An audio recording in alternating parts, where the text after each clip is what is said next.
All right, hey everybody. I hope everyone's having a wonderful day. So today I got to stop by and see Mr. Summers, my friend and neighbor that's right down the road from me. And Mr. Summers is working his colts, Bell and Bird. I've showed them to you once before. They're 20 months old, and Mr. Summers has been handling them and fooling with them a little. And today, y'all, he's gonna put them on the drag on the tire, hooked to a stretcher, for the first time, so y'all get to kind of see how that goes. Now, when he hooks them here, it takes them a little bit to get turned around and get hooked because y'all, they're still babies.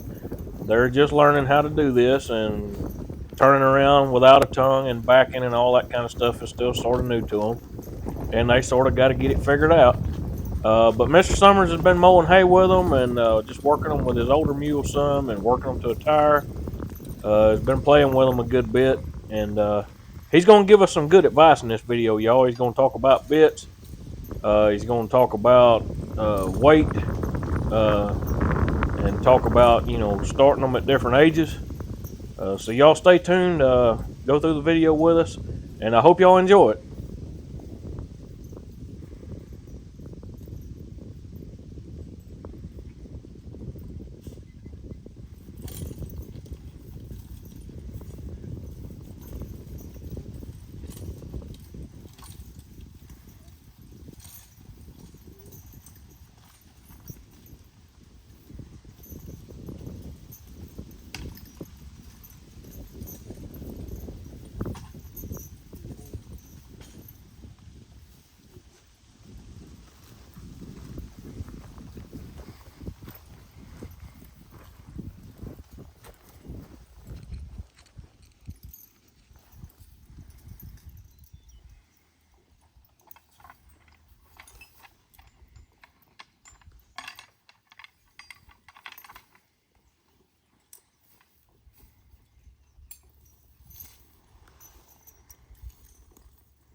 Ooh.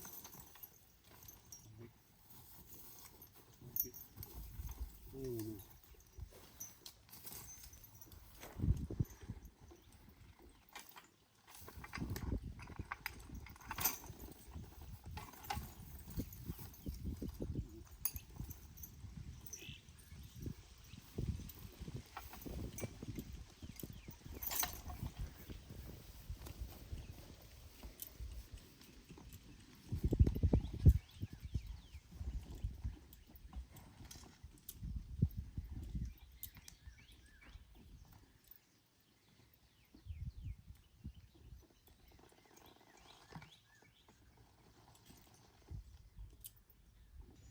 So, how much have you mowed with them? I both tired, that's 40 acres. Oh, you used both of them, both Yeah. mule, both the old ones and these. Yeah, one day, one the next. Oh, okay. Yeah, I did And you said you did what? You said you went 4 days in a row. 4.5. 4.5. Well, today too, right? Yeah, This morning. I quit at dinner today. You been, how you been working them in the heat? Just half a day or so? I usually start about 8:15, and I quit about 3. Well, that's pretty good. You working them right on up to the heat of the day. Of course, you taking a lunch break though, ain't you? Yeah, yeah. Get you something to eat. Let them cool off. I carry my lunch with me, take a lunch break, take off again. Yeah. Now, we was talking about these chains a while ago about getting them to stand up. I fought it for years on getting a horse or a mule to step around square. Instead of bending, they would just, instead of getting them to come around like that, they want to bend like that. Yeah. And we was talking about this stretcher helping that, and having them hooked to a low without a tongue. Because if you keep them up in them chains and you go to stepping on them chains, they'll pull them around, won't it? Yeah, that's the way I always get them to side passing, they call it, side stepping. After I get them started, then I just make them stand up and hold the chains and turn them both around. And then when you put them to the show wagon, they know what you're doing. And if they back up and get them chains loose, it don't work, does it? No, you got to keep them up in it. Yeah. If they get out of it, keep it, they step out or something. Let me show y'all what he's talking about here. So what he's talking about, y'all, is right here, wool girl. Right here with the trace chain. If he keeps them up tight, in other words, if they're up forward and these chains are tight against that load, basically you've got the weight of that tire holding them chains tight, and whenever he's swinging them like he's doing, like I was just showing y'all, when he goes to swinging them left and right, as long as he keeps them stepped up in the chains, if she goes to getting too far to the outside, this chain right here will rub on her leg, make her get on over. Am I telling that right? And the same thing with her on her outside, and the same thing with her on her inside. Them chains are tight, and when they go to swinging, that helps them get around. And y'all didn't hear it from me. Y'all heard it from the man himself. So, you know, don't take my word for it. He's broke a lot more mules, been doing this a lot longer than I have. But I'll tell you the truth though, y'all, truthfully, I struggled with that for years. On how to get one to really side pass good, like when you're mowing with a hay mower. You want them to turn on the square on the ends, don't you? Yeah, most of the time, a lot of times I make rounding corners. That's better on your mules and better on my leg, just raising that blade. Having to hold it up. And but I do that part of the time to keep them up here in their brain, keep them practice. Now, what'd you tell me about the off mule earlier? You said you was mowing, and you said when you go ahead and pick that blade up and she hears it click, she already knows to start turning, don't she? Yeah. And these mules are what, 20 months? Is that right? Yeah. See, y'all, they're not even not quite 2 years old yet. And he's working on getting them broke, getting them used to being fooled with and handled, and mowing hay with them. Now, he's not out here, you know, just burning the woods up trying to get something done, but he's a mowing with them and teaching them. They're already learning, and their little young minds is like a kid. They're just soaking up everything that he's teaching them. Ain't that right? Yeah. Or they're a lot easier to teach when they're young than versus when you wait till they're 4 or 5 years old, ain't it? Yeah. They'd be hard to handle when they got 4 or 5 years old, wouldn't they? Yeah, you can hold these a little bit now. You can't them. Don't take as much work. Don't take as much practice. It's like a kid starting them young. Getting them used to it, ain't it? Getting them used to being harnessed and Yeah. just fooled with and handled. Have you harnessed them in the barn and just tied them and let them stand around? Yeah. Yeah, I harness them. I harness them every time without the bridle on them. I don't know. I put the bridle on last. I put the harness, collar, the harness, in the bridle. I get them used to seeing that harness and throwing it up there, and they don't care now, but they never did care much. Yeah. Now, after you get them good broke like you want them, you'll probably put the bridle on first, then, won't you? Yeah, yeah. I know that's kind of how I've always been. A lot of older guys help me. That's sort of, they always taught me that. You've always put the bridle on first and take it off last. Yeah, but I put it on last and take it off last. That's just getting them used to that, seeing that harness, ain't it? Yeah. They know what it is. They don't scare them. Talk to me about a bit. You know, I've had some of y'all ask me about what bits we use. Well, we use just a straight bar bit, and it's wrapped with wire. It's electric fence wire, basically is what it is. It's like a soft type wire, you know, where you can bend it real easy, but it's a heavier gauge. It ain't that real thin stuff, because y'all, if you wrap in bits with that thin wire, it'll cut their mouth up real bad, and that ain't the idea of it. If you wrap that in bits with that thicker wire, it'll cut them just a little bit. It'll make their mouth sore. But now you tell me if I'm wrong. When you first put them bits in their mouth with that wire, and you go to working them, a day, maybe 2 days, on that second or that third day, their mouth's gonna get a little sore, ain't it? It don't hurt them. It don't hurt them, does it? No. And what they'll do, y'all, now y'all listen, get your mind around this. Don't worry so much about what a harsh bit is or this or that. This is what you need to know. When that mouth goes to getting sore on these mules with that bit, with this bit we use,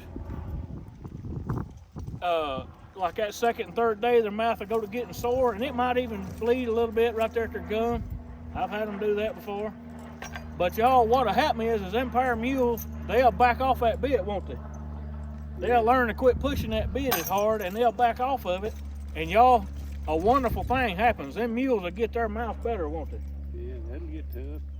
It'll hurt them. They'll heal up right on their own, won't they? Yeah, they heal up in a few days, 2 or 3 days. It'd be. If you don't get them sore, they always be tough. Yeah. And then, hey, after they get themselves healed up, you won't never get them sore again. Nah, then hold that head up and get off that bit. Yeah, get off that bit. And see the way look how he's holding his lines. You know, some people teach like this right here. And that's all fine and well if you having to hold 150 pounds of line tension. You know, if you got some horses out there pulling hard on you. But look how he's holding them. He's holding them like this, y'all.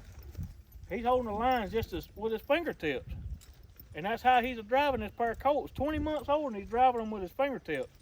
And y'all, that's the reason why. One, because of this tire. He's breaking them with weight. And two is because of that bit that he's using. Now, you know, a harsher bit is not the answer to your problems. If you got one that wants to run away all the time, tell them, ain't this right? Load them with the back end. Break them from the back end, not the front end.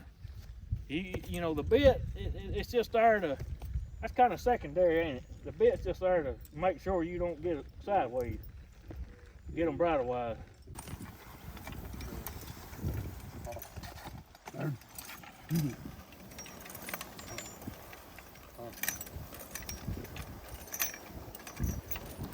Now, y'all, I wanted to get you in right here close with Mr. Summers for a couple reasons. One, I wanted you to be able to see what the mules are doing and how those chains will help push them around. Y'all watch them chains as he turns. Them colts will try to bend their bodies, but them chains act like a wall because he's got tension on it with this tire. So it kind of helps push them on around. I wanted y'all to be able to see that. And then two, I wanted y'all to hear how he speaks to them. He speaks very softly, and he keeps them calm. And y'all, the teamster probably has more to do with keeping a team calm than the team itself.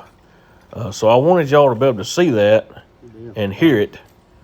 And Mr. Summers always told me the louder you speak to an animal, the louder you're going to have to speak.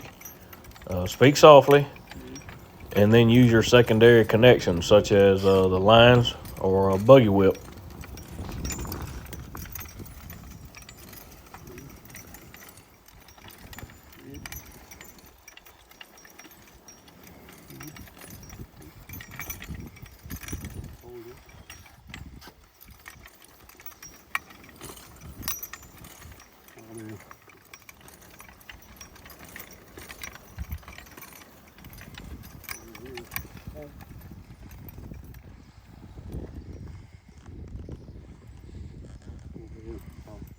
Third, easy, neat. Third, Bill, Bird, get it. Third, Bird.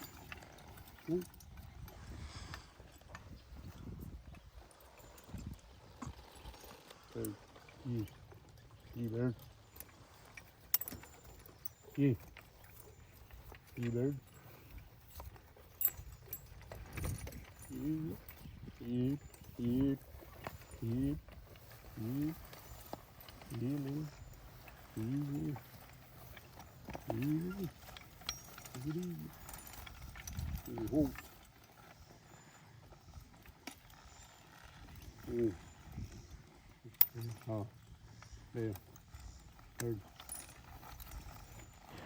Now pay attention to whenever the trace chains are tight versus when they're a little bit loose, and how the mules will try to bend versus stepping their back end with their front end. Pay attention to that. And when you're doing this exercise here, you want to keep them up in the chains. You want to keep them up tight so that wall that those chains provide is still there.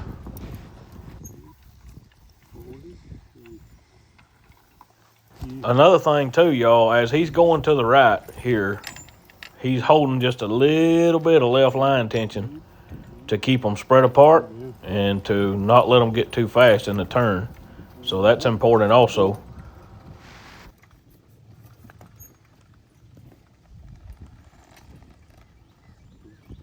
Yeah, tall bird. You know, man. Kind of. Oh, little more. Straighten that bird. Move. Eat it back. Eat.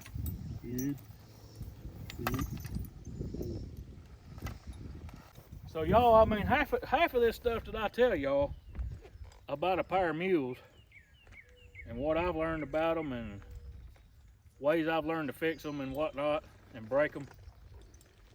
Here's your answers right here. I mean, he's taught me. My good friend Ronnie Tucker has invested a lot of his time in me, and I learned a lot from him. And there's been several others over the years that has helped me a lot. These guys has invested a lot of their time and effort into me and helped me learn to handle a pair of mules. And you know, this time I get to spend with them, y'all, is it can't be replaced. And that's why I wanted to bring y'all along. I want y'all to hear it from him.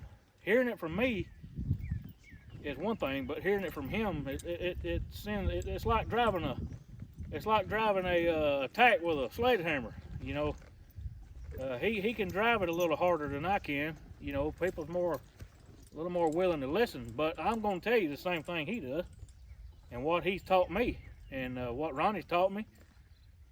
You know, and this right here works. I mean, you can have all the gimmicks in the world. You can say, put them in a round pen. You can whatever, and all that might work just fine. But this man has got a pair of mules down there in the barn that you can do anything with. You can ride them, you can work them, you can put them in any kind of piece of equipment, can't you? Yeah. You can log with them, it don't matter. What I'm getting at, y'all, the proof is in the pudding. What he does, it works. And it works good, and it works every time. You know, this ain't something that we just made up, is it? Y'all been doing this for how many years? I've been all my life, since a 6-year-old. Yeah, and you what, 84? Yeah. So 84 minus 6, what is that, y'all? 78? 78 years. Yeah. Is what you've been fooling with a pair of mules. How many mules you reckon you broke in your life or fooled with? I don't know. Been a bunch of them, ain't it? Yeah, ain't no telling how many I broke. I don't know. When you do this long enough, it just gets to be second nature to you, don't it? Yeah, I used to break them when they 4 or 5 year old and sell them and start breaking again, but I don't do that no more. It's harder work, ain't it? Yeah. You more apt to get hurt too, ain't you? Yeah, I don't want to get hurt. A pair of 4 or 5 year old mules can stand up pretty good. Yeah. I mean, y'all, my buddy Ronnie explained it to me like this right here. He said a young mule's kind of like a young boy. Now that young boy might not can tote a 5-gallon bucket of water up a hill. He said, but when he gets tired, set it down, take him a break, carry it a little further, set it down, take it a break, carry it a little further. That little boy can get that 5-gallon bucket to that top of that hill if he'll take him enough breaks.